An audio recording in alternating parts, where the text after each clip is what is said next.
A continuación, estudiaremos la relación que existe entre el valor de la elasticidad precio de la demanda y el ingreso total que se puede obtener. Entendemos que el ingreso total de los vendedores necesariamente se origina en el gasto total de los compradores y que es igual al precio P multiplicado por la cantidad Q, tal como aparece en el gráfico en pantalla. ¿Qué pasa con el ingreso de un vendedor cuando el precio se reduce? Tenemos tres posibles situaciones. Primera situación: si la disminución porcentual del precio origina un aumento más que proporcional en las cantidades demandadas, es decir, si la demanda es elástica, es un P mayor que 1, el ingreso de los vendedores aumentará. Veamos un ejemplo. El precio del bien A baja de $10 a $8, es decir, disminuye en un 20%. Pero las cantidades demandadas del bien E aumentan de 10 a 15 unidades, es decir, aumentan en un 50%. Tendremos una elasticidad de 2,5 que es mayor que 1 y decimos que es elástica. Pero veamos qué pasó con los ingresos. Al precio de $10 vende 10 unidades, el ingreso total es de $100. Pero al precio de $8 vende 15 unidades, el ingreso total es de $120. El ingreso total aumenta. Si hacemos el análisis a la inversa, el ingreso total disminuye. Podemos concluir que cuando la demanda es elástica, el precio y el ingreso total varían en sentidos contrarios. Le conviene al vendedor bajar los precios, ya que puede aumentar sus ingresos. Segunda situación. Nos dice que si la disminución en el precio origina un aumento menos que proporcional en las cantidades demandadas, es decir, que la demanda es inelástica, es un P menor que 1, el ingreso de los vendedores disminuirá. Veamos el ejemplo. El precio del bien A baja de 10 a $8, es decir, disminuye en un 20%, pero la cantidad aumenta solamente de 10 a 11 unidades, es decir, aumenta en un 10%. Tendremos una elasticidad de 0,5 que es menor que 1 y decimos que es inelástica. Pero veamos qué pasa con los ingresos. Al precio de 10 vende 10 unidades y el ingreso total es de 100. Pero al precio de 8 vende 11 unidades y el ingreso total es de $88.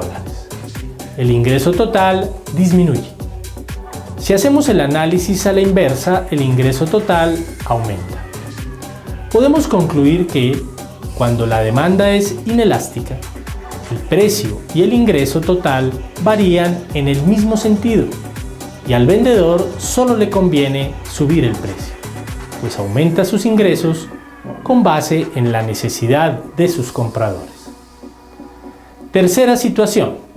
La situación de ingresos no se altera si la demanda tiene elasticidad unitaria E sub P igual a 1, de forma que el ingreso total se mantiene constante cuando varía el precio, ya que las variaciones porcentuales tanto de las cantidades como de los precios son exactamente iguales, como lo podemos apreciar en las gráficas en pantalla.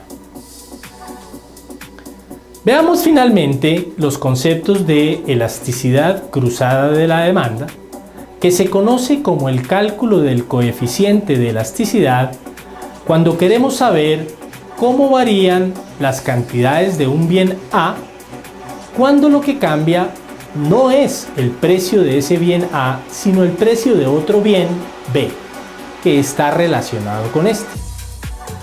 La forma en que dos bienes se relacionan es o porque son bienes sustitutos o porque son bienes complementarios, de tal manera que podemos decir que la elasticidad cruzada mide la sensibilidad del cambio de la cantidad demandada de un bien ante un cambio en el precio de un bien sustituto o de un bien complementario. El valor coeficiente de la elasticidad resultará positivo en el caso de los bienes sustitutos, por cuanto si por ejemplo sube el precio del bien A, las personas disminuirán el consumo de este bien y lo sustituirán por el consumo de B. Es decir, aumenta el precio de A y aumenta el consumo de B y viceversa. Existe una relación directa que hace que el signo del cociente entre estas dos variables sea siempre positivo. El valor o coeficiente de la elasticidad resultará negativo en el caso de bienes complementarios, por cuanto si por ejemplo sube el precio del bien A, las personas disminuirán el consumo de este bien y siendo B un bien complementario de A, también dejarán de consumir este bien. Es decir, aumenta el precio de A, pero disminuye el consumo de B y viceversa. Existe entonces una relación inversa que hace que el signo del cociente entre estas dos variables siempre sea negativo. Para el cálculo de esta elasticidad se aplica la misma fórmula que hemos venido utilizando. Variación proporcional o relativa de las cantidades del bien A dividida por la variación proporcional o relativa del precio del bien B. Elasticidad renta de la demanda. Es la que nos permite medir la sensibilidad o la variación de la cantidad demandada cuando se presenta una variación en la renta de los consumidores. Para su cálculo, tomamos la variación porcentual de la cantidad demandada y la dividimos por la variación porcentual del ingreso. El coeficiente de elasticidad renta resultará positivo cuando se trate de bienes normales, de los cuales ya conocemos que su consumo aumenta cuando aumenta la renta y viceversa, y resultará negativo cuando se trate de bienes inferiores, de los cuales conocemos que su consumo disminuye cuando aumenta la renta y viceversa. Para todos los casos del cálculo de la elasticidad se cumple que, primero, si la variación relativa o proporcional de las cantidades resulta mayor que el cambio en la otra variable que se esté considerando, variación en el precio de un bien sustituto o complementario o variación en la renta, entonces la elasticidad es mayor que 1 y se denomina elástica. Segundo, si la variación relativa o proporcional en las cantidades resulta menor que el cambio en la otra variable que se esté considerando, variación en el precio de un bien sustituto o complementario o variación en la renta, entonces la elasticidad es menor que 1 y se denomina inelástica. Y tercero, si la variación relativa o proporcional en las cantidades resulta igual que el cambio en la otra variable que se esté considerando, variación en el precio de un bien sustituto o complementario o variación en la renta, entonces la elasticidad es igual a 1 y se denomina elasticidad unitaria.